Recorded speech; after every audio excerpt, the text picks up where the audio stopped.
Hello friends, आज हम पढ़ेंगे सोशल साइंस में अर्थशास्त्र का अपना नेक्स्ट चैप्टर। यह है भारतीय अर्थव्यवस्था में कृषि का योगदान। कि भारतीय जो अर्थव्यवस्था है इसमें कृषि का क्या योगदान है। ठीक ठीक है, तो कृषि का जो इम्पोर्टेंस है वो हम इसके बारे में जानेंगे। तो चलिए स्टार्ट करते हैं। किसी देश के आर्थिक विकास में कृषि क्षेत्र का बहुत अधिक महत्व होता है। किसी भी देश के आर्थिक विकास में कृषि 6 प्रकार से योगदान कर सकता है। मतलब कोई भी देश हो, चाहे भारत हो, पाकिस्तान हो, इंग्लैंड हो, ऑस्ट्रेलिया हो, अमेरिका हो, कोई भी देश हो, उसमें कृषि का बहुत बड़ा योगदान होता है उसके आर्थिक विकास में।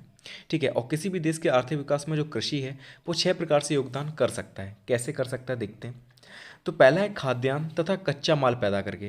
ठीक है, कोई भी चीज़ है उसका कच्चा माल पैदा करके, जैसे गेहूँ हम उगाते हैं, फिर उसके माध्यम से हम ब्रेड बनाते हैं या कोई और चीज़ बनाते हैं। ठीक है, तो कोई ना कोई खाद्यान्न जैसे कि गेहूँ, चावल, ये सारी चीज़ें उपजाते हैं, या कोई ऐसा प्रोडक्ट बनाते हैं जिससे जो कच्चे माल के रूप में यूज़ होता है। ठीक है, जैसे कपास हम उगाते हैं, फिर उससे हम कपड़े बनाते हैं। तो पहला ये हो गया। फिर है कि औद्योगिक क्षेत्र द्वारा उत्पादित उपभोग तथा पूंजीगत वस्तुओं के विक्रय के लिए बाजार पैदा करके। ठीक है, अब क्या हो रहा है कि हम, आपको पता है कि प्राइमरी सेक्टर के बारे में आप जानते होंगे, सेकेंडरी सेक्टर के बारे में जानते होंगे।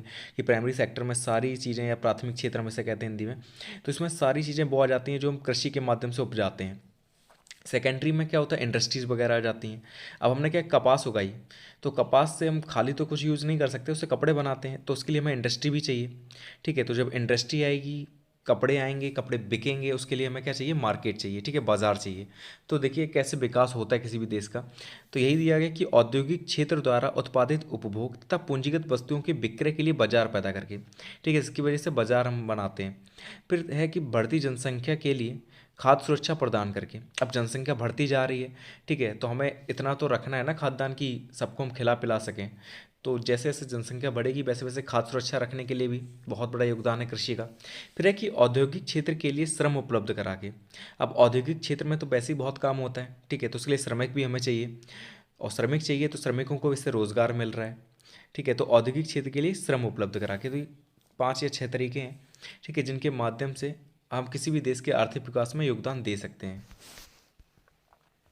अब भारत एक कृषि प्रधान देश है। यहाँ की अर्थव्यवस्था में कृषि का महत्वपूर्ण योगदान है। ठीक है, भारत के बारे में आप जानते हैं कि ज़्यादातर लोग कृषि से जुड़े हुए हैं। तो भारत कैसा देश है, एक कृषि प्रधान देश है, और यहाँ की जो अर्थव्यवस्था है उसमें कृषि का बहुत ज़्यादा इंपॉर्टेंस है। ठीक है, बहुत बड़ा महत्वपूर्ण योगदान है। अब भारतीय अर्थव्यवस्था में कृषि का क्या योगदान है इसे देख लेते हैं। ठीक है, इन्हीं पॉइंट्स को आप ऊपर भी लिख सकते हैं कि किसी भी देश की अर्थव्यवस्था में कृषि का क्या योगदान होता है। तो यही पॉइंट्स आप लिख सकते हैं कि पहला है कि राष्ट्रीय आय में योगदान। ठीक है, इससे क्या होता है, व्यक्ति की जो व्यक्ति होते हैं जो कृषि से जुड़े होते हैं उनकी प्रति व्यक्ति आय बढ़ती है, और जब प्रति व्यक्ति आय सबकी जोड़ेंगे तो उससे नेशनल इनकम बनती है।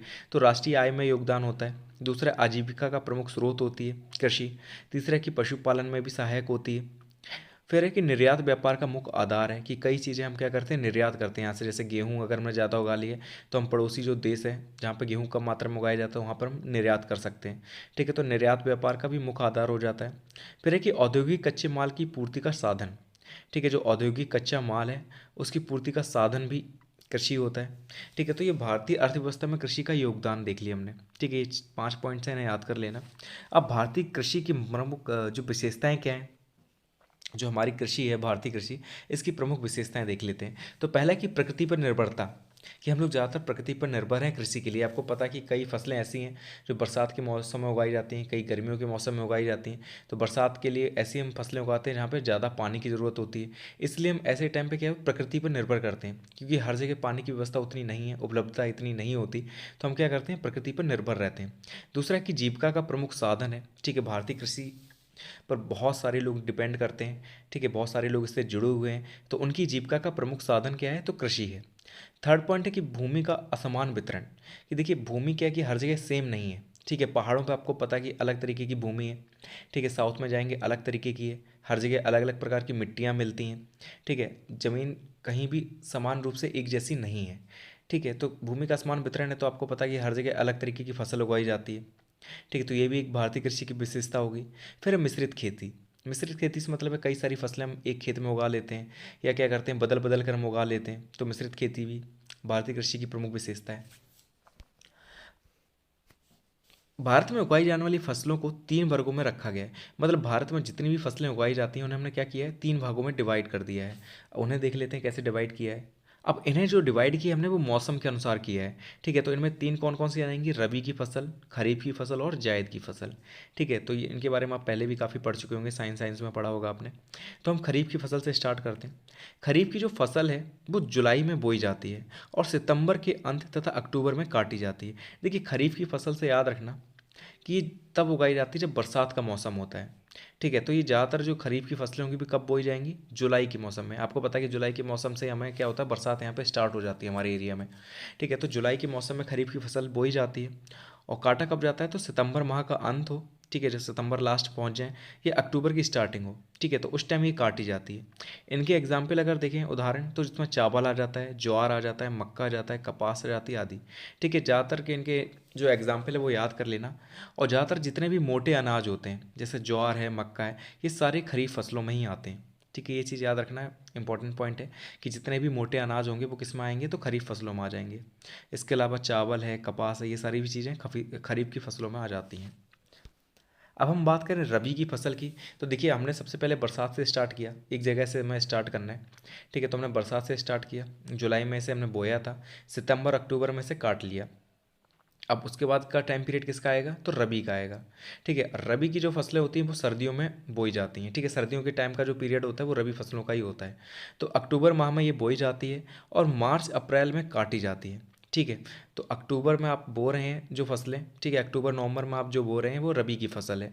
और इसे कब काटा जाता है, तो मार्च या अप्रैल में से काटा जाता है। इसमें कौन सी फसलें आ जाती हैं, तो गेहूँ है, जौ है, चना है, मटर है, ये सारी फसलें रबी की फसलों में आती हैं। ठीक है, तो इनके उदाहरण जितने भी याद कर लेना अच्छे से। फिर तीसरी जो फसल है वो है जायद की फसल। तो देखिए अब हम कहाँ तक आ गए हैं, तो मार्च अप्रैल तक आ गए हैं। अब हमारे पास जो टाइम पीरियड बच रहा है वो बच रहा है मई और जून का। ठीक है, तो इन महीनों में हम क्या करेंगे, जायद की फसलें जो होती हैं वो उन्हें बोते हैं या उन्हें उनकी देख रेख करते हैं। ठीक है, तो जायद की फसल का क्या है, इनकी अवधि मार्च से लेकर जून तक होती है। ठीक है, मार्च महीने से लेकर जून तक क्या होगा, जायद फसल की अवधि होती है। इनके उदाहरण क्या है, तो इनमें खरबूज आ जाता है, तरबूज है, ककड़ी, खीरा, ये सारी चीज़ें किस में आ जाती हैं, जायद फसल के अंतर्गत आ जाती हैं। ठीक है, तो तीनों को आप अच्छे से याद कर लेना। प्रयोग के आधार पर फसलों को दो वर्गों में रखा गया है। ठीक है, जो प्रयोग वगैरह किए जाते हैं इनके आधार पर जो फसल है उन्हें दो भागों में रखा गया है, दो वर्गों में बांटा गया है। पहला है खाद्यान्न फसल। खाद्यान्न फसलों में कौन कौन से आ जाती हैं, तो चावल है, गेहूं है, मक्का है, मोटे अनाज हैं, दालें हैं, ये सारी खाद्यान्न फसलों के अंतर्गत आ जाती हैं। और दूसरा क्या है प्रयोग के आधार पर, तो गैर खाद्यान्न या नकदी फसलें। ठीक है, ऐसी फसलें जिन्हें हम बेचकर व्यापार वगैरह करते हैं, तो ये सारी जो नकदी फसलों के अंतर्गत आ जाती हैं। ये गैर खाद्यान्न कर सकते हैं। मतलब खाद्यान्न फसलें क्या है कि कई लोग होते हैं वो अपने लिए उगाते हैं, जैसे गेहूँ है अपने खेतों में कर लिया। ठीक है, तो खुद खाने के लिए हम कर रहे हैं। चावल है खुद खाने के लिए कर रहे हैं, मक्का खुद खाने के लिए कर लिए, अगर एक्स्ट्रा हो गया तो हम उसे बेच देते हैं। लेकिन जो नकदी फसलें होती हैं इन्हें मोस्टली हम क्या करते हैं, बेचने के उद्देश्य से ही उपजाते हैं। ठीक है, तो इन्हें गैर खाद्यान्न या नकदी फसलें कहते हैं। इसमें चाय है आपका, कॉफ़ी है, रबड़ है, गन्ना है, तम्बाकू है, कपास, जूट, ये सारी गैर खाद्यान्न या नकदी फसलों के अंतर्गत आती हैं। ठीक है, तो इनके एग्जाम्पल याद रखना, एक नंबर में पूछा जा सकता है कि नकदी फसलें कौन सी फसलें होती हैं, तो इसमें चाय है, कॉफ़ी है, रबड़, गन्ना, तम्बाकू, कपास, ये सारी नकदी फसलों के अंतर्गत आती हैं। अब हम बात करेंगे हरित क्रांति की। हरित क्रांति बहुत इंपॉर्टेंट टॉपिक है, आप सभी इससे परिचित होंगे। ठीक है, ग्रीन रेवोल्यूशन कई बार पूछा जाता है कि किसने दिया था ग्रीन रेवोल्यूशन, हरित क्रांति किसकी वजह से आई थी, ये सारी चीज़ें बहुत पूछी जाती हैं। तो हरित क्रांति का तात्पर्य कृषि करने के तरीकों में सुधार करने तथा कृषि उत्पादन में वृद्धि करने से है। ठीक है, हरित क्रांति से मतलब ही आप समझ रहे हैं कि क्रांति आई थी। ठीक है, किस में आई, तो खेती करने के जो तरीके हैं उनमें क्रांति आई। कुछ ऐसा हमने किया कि हम कम समय में अधिक से अधिक चीज़ें उगा सकते थे। ठीक है, उपजा सकते थे, जो फसल की क्वालिटी थी वो भी अच्छी हो गई थी। ठीक है, मेहनत कम पड़ रही थी, औजार हमने अच्छे कर लिए, तो ये सब हरित क्रांति है। तो हरित क्रांति का तात्पर्य कृषि करने के तरीकों में सुधार करने तथा कृषि उत्पादन में वृद्धि करने से है। इसमें अच्छे बीज, अच्छी खाद, पर्याप्त सिंचाई, अधिक उपज देने वाली फसलों, ट्रैक्टर, थ्रेसर आदि का प्रयोग सम्मिलित है। तो इसमें हमने क्या किया, अच्छे अच्छे बीज अपनाए। ठीक है, कि अच्छे बीज डालेंगे तो अच्छी फसल होगी। अच्छी खाद का यूज़ किया, पर्याप्त सिंचाई साधन का यूज़ किया हमने, ऐसी फसलों को उपजाया जो अधिक उपज देती थी। फिर ट्रैक्टर का यूज़ किया, थ्रेसर आया, कई प्रकार की मशीनें आ गई जिन्होंने किसानों के कार्य को बहुत ज़्यादा सरल कर दिया। ठीक है, तो ऐसे आई थी आपकी हरित क्रांति। अब भारत में इसकी शुरुआत किसने की, तो कृषि में हरित क्रांति की शुरुआत 1960 ईस्वी के दशक में नॉर्मन ई बोरलॉग द्वारा की गई थी। ठीक है, तो ये विश्व की बात हो रही है। सबसे पहले शुरुआत कब हुई थी? तो हरित क्रांति की जो जनक है वो नॉर्मन ई बोरलॉग को कहा जाता है। ठीक है, और इन्होंने हरित क्रांति की शुरुआत की थी 1960 के दशक में। इन्हें विश्व में हरित क्रांति का जनक कहा जाता है, ये चीज़ याद रखना। और भारत में हरित क्रांति का जनक किसे कहा जाता है? तो एम एस स्वामीनाथन को भारत में हरित क्रांति का जनक कहा जाता है। ठीक है, दो पॉइंट हैं, दोनों अलग अलग हैं। विश्व में हरित क्रांति का जनक किसे कहेंगे? तो नॉर्मन ई बोरलॉग को कहेंगे। अगर कुछ नहीं दिया है, ठीक है, भारत उसमें नहीं लिखा है, ऑप्शन में सिर्फ सीधा सीधा पूछा गया कि हरित क्रांति का जनक, तो नॉर्मन ई बोरलॉग हरित क्रांति के जनक हो जाएंगे। ठीक है, और अगर भारत दिया गया है उसमें कि भारत में हरित क्रांति के जनक कौन है, तो एम एस स्वामीनाथन हो जाएंगे। दोनों पॉइंट अलग अलग हैं, याद कर लेना अच्छे से। 2019 में ये पूछा भी जा चुका है, इसलिए इंपॉर्टेंट भी है। अब हरित क्रांति के तत्व देख लेते हैं कि कौन कौन से तत्व होते हैं हरित क्रांति के। तो पहला क्या है कि अधिक उपज देने वाली किस्मों का प्रयोग करते हैं। ठीक है, ऐसी फसलों को उपजाते हैं जो अधिक उपज देती हैं। ठीक है, ऐसे बीज यूज़ करते हैं हम कि जो अधिक उपज दे सकते हैं। दूसरा है कि सघन कृषि कार्यक्रम। कृषि कार्यक्रम जो होता है वो काफ़ी सघन होता है कि एक फसल के बाद हमें दूसरी करनी है, दूसरी के बाद फिर तीसरी करनी है। ठीक है, कैसे करनी है वो भी बताया गया कि पहले दलहनी फसलें करते हैं तो उसके बाद आपको तिलहनी करनी है, तो ज़्यादा उपज हो जाएगी। पहले अगर आप अधिक जल देने वाली फसलों को उपजाते हैं तो उसके बाद ऐसी फसलों को उपजाना है जो कम पानी का यूज़ ले। ठीक है, तो ऐसे करके हम लोग कार्यक्रम बनाते हैं इसका। फिर है कि सुधरे हुए बीजों की व्यवस्था, जो बीज अच्छे हैं, अच्छी क्वालिटी के, उनका यूज़ करना है। रासायनिक खादों का अधिक उपयोग करना। ठीक है, जो रासायनिक खाद हैं उनका अच्छे से प्रयोग करना। फिर ये बहुफसली कार्यक्रम कि एक फसल के बाद दूसरी फसल उगाना। तो यही सब चीज़ें हरित क्रांति के तत्वों के अंतर्गत। अब हरित क्रांति से जो लाभ हुए उनके बारे में देख लेते हैं कि हरित क्रांति से क्या क्या लाभ हुए हैं। तो पहला है कि कृषि उत्पादकता में तीव्र गति से वृद्धि हुई है, कि जितनी भी उत्पादकता पहले होती थी उसकी डबल होने लगी, ट्रिपल होने लगी। ठीक है, पहले हमें इंपोर्ट करना पड़ता था। ठीक है, एक्सपोर्ट हम नहीं कर पाते थे। इंपोर्ट से मतलब जो चीज़ें मंगाते थे दूसरे देशों से, हमें खाद्यान्न मंगाना पड़ जाता, कभी चावल मंगा रहे, कभी गेहूँ मंगा रहे हैं। लेकिन हरित क्रांति के बाद क्या हुआ कि हम दूसरे देशों को एक्सपोर्ट कर रहे हैं वो चीज़ें। ठीक है, निर्यात कर रहे हैं। दूसरा पॉइंट है कि कृषकों के आत्मविश्वास में वृद्धि हुई। पहले कृषक टूट जाते थे कि हाँ सूखा पड़ गया है, जल की व्यवस्था नहीं हुई, फसल खराब हो गई। ठीक है, ओले गिर गए, फसल खराब हो गई। तो उनमें क्या हुआ, हरित क्रांति से क्या हुआ, उन्हें बहुत लाभ हुआ। इससे क्या हुआ, उनका कॉन्फिडेंस ज़्यादा बढ़ गया। फिर है कि कृषि क्षेत्र में विस्तार हुआ, कि कृषि का जो क्षेत्र था वो उसमें काफ़ी विस्तार हुआ। किसानों की जो आय थी वो भी बढ़ गई। ठीक है, तो ये सारे हरित हरित क्रांति से लाभ हुए हैं। अब कृषि विकास के लिए सरकार द्वारा अपनाए गए उपाय, ये कौन कौन से उपाय अपनाए गए कृषि के विकास के लिए? तो पहला पॉइंट है कि सिंचाई और जल संसाधन। ठीक है, ये सारे उपाय सिंचाई से लेकर जितनी भी व्यवस्था वो कर सकते थे उन्होंने की। कुसुम योजना चलाई, कई योजनाएं अभी भी चलाई जा रही हैं मोदी गवर्नमेंट के द्वारा।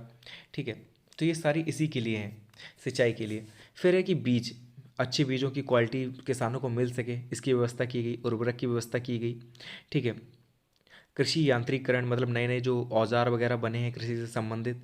ठीक है, उनके रेट कम करना, किसानों तक उनकी पहुंच है वो सरल करना, ये सारी चीज़ें देखी गई। कृषि ऋण उपलब्ध कराना। ठीक है, कृषि का बीमा कराना, अगर फसल खराब हो जाती है तो उन्हें बीमा मिले। ठीक है, उनका बीमा कराया जाए। कृषि शिक्षण एवं अनुसंधान मतलब रिसर्च की व्यवस्था करना, कि कई जगह आपने देखा डीडी दूरदर्शन पे या डीडी कई चैनल ऐसे बनाए गए हैं ज्ञान दर्शन के तरीके से, कि उसमें क्या है कि कृषि से संबंधित कई जानकारियाँ दी जाती हैं, कई कार्यक्रम चलाए जाते हैं, ताकि किसान सीख सकें कि क्या वो गलती कर रहे हैं, कैसे फसल को उपजाना, ये सारी चीज़ें उसमें आ जाती हैं। ठीक है, तो यही सारी चीज़ें हैं कि कृषि विकास के लिए सरकार ने जो उपाय अपनाए वो यही पॉइंट्स हैं। ठीक है ना, आप लिख सकते हैं कि कृषि ऋण की व्यवस्था की, बीमा की व्यवस्था की, रिसर्च प्रोग्राम चलाए। ठीक है, शिक्षण गाँव गाँव जाके प्रोग्राम चलाए ताकि किसान उसमें बैठ के सीख सकें चीज़ों को। तो ये सारी चीज़ें थी।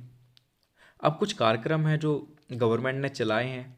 ठीक है, हरित क्रांति के अंतर्गत कह सकते हैं, या किसानों के लिए जो कार्यक्रम चलाएं, कृषि के क्षेत्र में क्रांति लाने के लिए जो कार्यक्रम चलाएं उन्हें देख लेते हैं।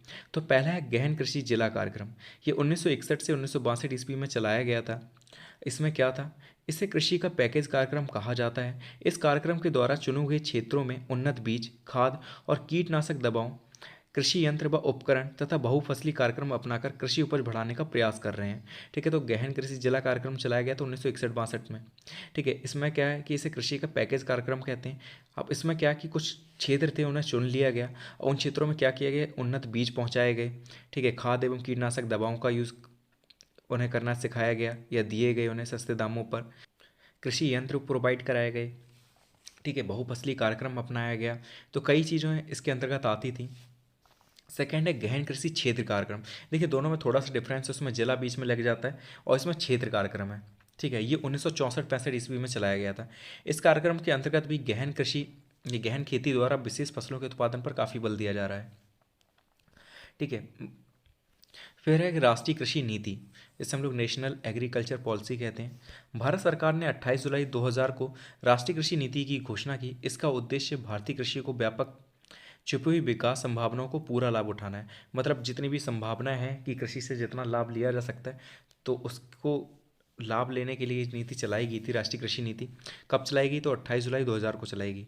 याद कर लेना डेट, एक नंबर में हो सकता है पूछ ले आपसे। फिर है राष्ट्रीय कृषक नीति। ये 2007 में चलाई गई थी, राष्ट्रीय कृषक नीति। भारत सरकार ने राष्ट्रीय कृषि उपभोग सॉरी भारत सरकार ने राष्ट्रीय कृषक आयोग की सिफारिशों को मानते हुए और राज्य सरकारों से परामर्श करके राष्ट्रीय कृषक नीति 2007 को अपनाया है। अब देख लेते हैं कि राष्ट्रीय कृषक नीति में क्या है। तो राष्ट्रीय कृषक नीति की मुख्य बातें निम्नलिखित हैं। पहला है कि भूमि, जल एवं जैव विविधता का संरक्षण एवं संवर्धन करना। कि जो भूमिगत जल है जो काफ़ी बर्बाद होता है, ठीक है, कई बार हम क्या करते हैं, समर वगैरह लगवा लेते हैं, सोलर पंप वगैरह लगवा लेते हैं, ठीक है, पानी बहुत ज़्यादा बर्बाद होता है। तो उन हमने क्या कहा है कि भूमिगत जो जल है एवं जैव विविधता का हमें संरक्षण करना है, संवर्धन करना है। दूसरा है कि कृषि सहायक जो क्रियाएं हैं उनका विकास करना है।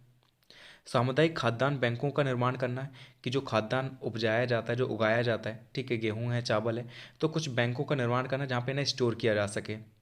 फिर है कि कृषि को सशक्त करने हेतु भूमि सुधार।